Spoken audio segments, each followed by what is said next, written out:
Halo Sobat Gigi, apa yang terlintas dalam pikiran kita ketika melihat seorang anak langsung menelan makanan tanpa mengunyahnya terlebih dahulu? Mengapa mereka melakukan hal ini? Apa penyebabnya dan apakah ada solusinya?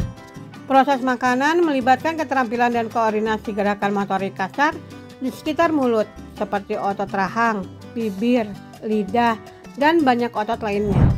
Namun, menurut Dr. Widodo Judarwanto, seorang spesialis anak di Picky Eater Clinic, klinik khusus kesulitan makan pada anak, sekitar 25% anak mengalami gangguan oral motor atau gangguan koordinasi gerakan mulut yang mengganggu proses mengunyah dan menelan.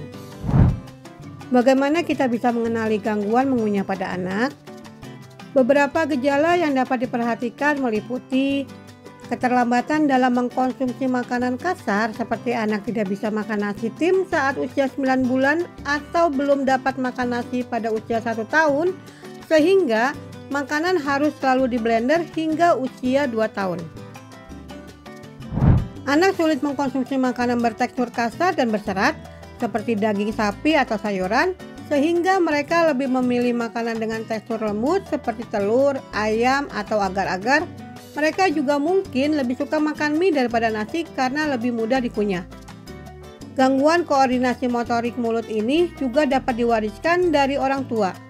Jika salah satu orang tua mengalami gangguan makan di mulut seperti makan dengan cepat tanpa mengunyah banyak atau memilih-milih makanan, maka anak juga beresiko mengalami gangguan serupa.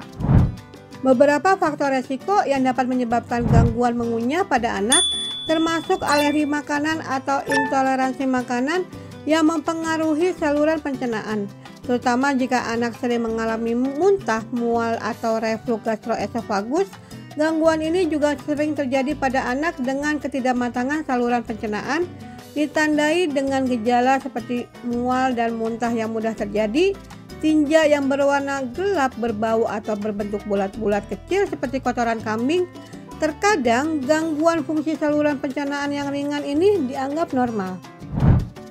Anak-anak yang mengalami gangguan motorik saat makan juga sering mengalami gangguan keseimbangan dan motorik kasar lainnya. Mereka mungkin mengalami keterlambatan dalam perkembangan duduk, merangkak, berjalan, berdiri, melompat, atau mengayuh sepeda. Beberapa ciri lain yang mungkin diamati termasuk sulit untuk diam, keaktifan yang berlebihan atau hiperaktif, serta gangguan perilaku seperti mudah marah, sulit berkonsentrasi, mudah bosan, dan selalu terburu-buru. Penting bagi orang tua untuk peka dan cermat dalam menyelidiki penyebab sebenarnya dari gangguan mengunyah pada anak. Misalnya, jika anak menolak makan sayur saat makan, perhatikan apakah mereka tidak mau atau tidak bisa mengunyah sayur. Jika sulit mengunyah makanan bertekstur kasar atau berserat, kita bisa mencincang makanan berserat halus, memblender sayuran, atau membuat kerupuk bayam sebagai alternatif. Memberikan dukungan dan mencari bantuan medis yang tepat dapat membantu anak mengatasi gangguan mengunyah ini.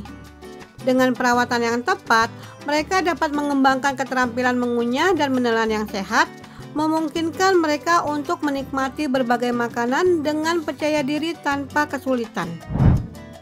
Jadi, jika anak Anda mengalami gangguan mengunyah, jangan ragu untuk berkonsultasi dengan dokter atau ahli gizi untuk mendapatkan nasihat dan solusi yang tepat. Kesehatan dan kesejahteraan anak adalah prioritas kita. Nah Sobat Gigi, jika ada pertanyaan atau konsultasi lebih lanjut, bisa hubungi nomor di bawah ini atau cek link bio ya. Terima kasih telah menonton video ini, semoga bermanfaat dan sampai jumpa pada video berikutnya.